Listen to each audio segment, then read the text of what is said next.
चलिए, Krishna classes by S के sir के यूट्यूब चैनल पर डेली करंट अफेयर के साथ आपका स्वागत है। तो आइए आज का देखते हैं पहला क्वेश्चन जो बहुत ही इम्पोर्टेंट है। आज के दिन राष्ट्र एकता दिवस के रूप में हम लोग मनाते हैं 31 अक्टूबर को राष्ट्र एकता दिवस। एकता यानी कि एक होने का प्रमाण है। ये हमारी जो एकता दिवस है इसकी शुरुआत सरदार वल्लभ भाई पटेल जी, है ना। जैसा कि आप सभी जानते हैं कि भारत जब आज़ाद हो गया तो बहुत सारा राज्य जो था वो अलग अलग क्षेत्र में बट गया, है ना, कि वो मिलना नहीं चाह रहे थे भारत में। तो जितना भी देसी रियासत सब था उसको मिलाने का काम कर रहे थे हमारे सरदार वल्लभ भाई पटेल, एकता के सूत्र में बांधने का काम किए हैं। तो इनका जन्मदिन जो है 31 अक्टूबर 1875, आज के दिन ही 31 अक्टूबर 1875 को गुजरात के प्रांत में हुआ था भाई, है ना। और जैसा कि आपको पता है कि स्टैचू ऑफ यूनिटी बनाया गया है, स्टैचू ऑफ यूनिटी बनाया गया है जो कि दुनिया की सबसे ऊंची मूर्ति है। ये दुनिया की सबसे ऊंची मूर्ति लगभग 182 मीटर है, 182 मीटर।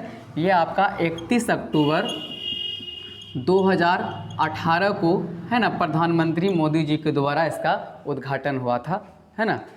तो स्टैचू ऑफ यूनिटी बहुत ही इम्पोर्टेंट है आपका, कितना है तो 182 मीटर, है ना। दुनिया की सबसे ऊंची मूर्ति है आपका सरदार वल्लभ भाई पटेल जी का गुजरात में स्टैचू ऑफ यूनिटी, है ना। सरदार वल्लभ भाई पटेल को लौह पुरुष के नाम से भी जाना जाता है भाई, लौह पुरुष, है ना, इसको लौह पुरुष के नाम से भी जाना जाता है। और जैसा कि पता है आपको कि ये सरदार का उपाधि जो दिया गया है वो बारदोली की महिलाएं ने इसके दिए हैं, है ना, सरदार की उपाधि, है ना।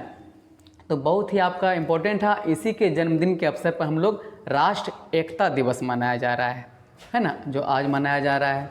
तो ये हमारे सरदार वल्लभ भाई पटेल भारत के प्रथम उप प्रधानमंत्री भी रह चुके हैं, है ना, उप प्रधानमंत्री भी रह चुके हैं सरदार वल्लभ भाई पटेल। तो राष्ट्र एकता दिवस 31 अक्टूबर बहुत ही इम्पोर्टेंट है आपका। नेक्स्ट है आपका विज्ञान के क्षेत्र में एक सीफेट कंपनी है, central institute of post harvest engineering and technology, Ludhiana, है ना।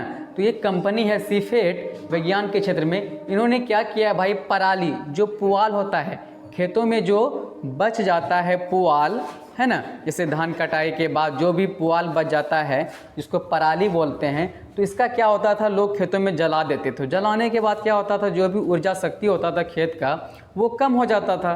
तो इस कारण बहुत सारा समस्या हो जाता था। वहाँ के वैज्ञानिकों ने ऐसा नियम बनाया कि पराली से पैकिंग सामग्री, कोई भी सामान हम लोग पैकिंग करते हैं तो पराली से ही पैकिंग सामग्री बनाने का नया टेक्नोलॉजी के द्वारा तैयार किया है। तो वो जलाने का भी समस्या जो है वो समाप्त हो गया। तो बहुत ही इम्पोर्टेंट है ये आपका, किसके द्वारा बनाया गया, सीफेट लुधियाना की कंपनी है, पराली, है ना, पराली से पैकिंग सामग्री बनाया गया। बहुत ही नया शोध है आपका।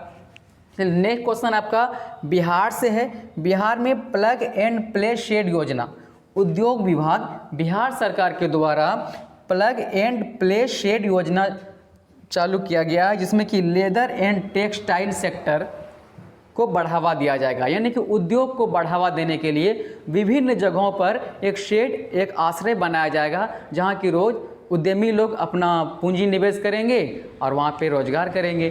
तो जैसे तो कहा जाता है कि 44 जगहों पर, है ना, लगभग बिहार के 44 जगहों पर इसका निर्माण किया जाएगा और लगभग 22 लाख वर्ग फीट में, 22 लाख वर्ग फीट में। अभी मुजफ्फरपुर, फतुहा, पटना ये सब में चालू हो चुका है। तो और भी अनेक जगह पे लगाना ये बाकी है। तो कौन सी योजना के तहत, प्लग एंड प्ले शेड योजना के तहत जितना भी सामग्री हो गया उद्यम से संबंधित, उद्योग से संबंधित, है ना, लेदर हो गया, टेक्सटाइल, बहुत सारा उद्योग है, तो उसमें ये काम करेगा। कौन सा योजना, plug and play shed, Bihar सरकार उद्योग विभाग के द्वारा। चलिए नेक्स्ट है, जैसा कि आपको पिछले वीडियो में बताया गया है कि 37वें नेशनल गेम्स जो गोवा में आयोजित हो रहा है उसमें बिहार के शशि भूषण सिंह, जो भोजपुर जिले के हैं, बिहार के भोजपुर जिले के शशि भूषण सिंह जी को रजत पदक मिला है एथलीट में। 1500 मीटर दौड़ उन्होंने 3.41 सेकेंड में क्रॉस कर गया। तो बहुत ही इंपॉर्टेंट क्वेश्चन बिहार से रिलेटेड, रजत पदक एथलीट में किसने जीता बिहार से, तो शशि भूषण सिंह ने। नेक्स्ट क्वेश्चन आपका खेल से है। 100 मीटर बाधा, जैसा कि आपको पता है कि हांगजू में है ना, एशियाई खेल हो रहा है भाई, तो 100 मीटर बाधा दौड़ में स्वर्ण पदक जीतने वाले आपका ज्योति यारा जी है ना। हांगजू, चीन के हांगजू प्रांत में एशियाई खेलों में 100 मीटर बाधा दौड़ में स्वर्ण पदक विजेता जो है वो ज्योति यारा जी है। बहुत ही इंपॉर्टेंट है स्वर्ण पदक के मामले में। नेक्स्ट क्वेश्चन आपका पंजाब सरकार की तरफ से है जो बहुत ही इंपॉर्टेंट है। इन्होंने बुजुर्गों के लिए एक नई योजना लाई है, इसका नाम है साडे बुजुर्ग साडा मान, है ना। साडे बुजुर्ग साडा मान योजना, ये पंजाब सरकार, पंजाब के सीएम भगवंत सिंह मान के द्वारा लाया गया है बुजुर्गों की सहायता के लिए, है ना। जैसा कि आपको पता है कि बुजुर्ग होने के बाद उसके बेटे बेटियों का रख रखाव सही रूप से नहीं कर पाते हैं, उसकी देखभाल नहीं कर पाते हैं, तो उसके लिए पंजाब सरकार ने साडे बुजुर्ग साडा मान योजना तैयार किया है, जिससे कि उसके स्वास्थ्य के ऊपर, है ना, जो भी खर्च होगा वो सरकार देगी। कान, नाक, चश्मा, सारा चीज़ जो व्यवस्था है स्वास्थ्य संबंधी जो भी है, रहने संबंधी जो भी है, वो सारा पंजाब सरकार निःशुल्क करेगी। तो ये आपका साडे बुजुर्ग साडा मान योजना। तो आज के लिए इतना ही क्वेश्चन था, ठीक है, इससे इतना ही क्वेश्चन बन सका। तो आप लोग इसको देखिए, लाइक कीजिए, शेयर कीजिए, कमेंट भी कीजिए, करेंट को अपने कॉपी में नोट डाउन जरूर कीजिए, ठीक है। बहुत बहुत धन्यवाद, थैंक यू।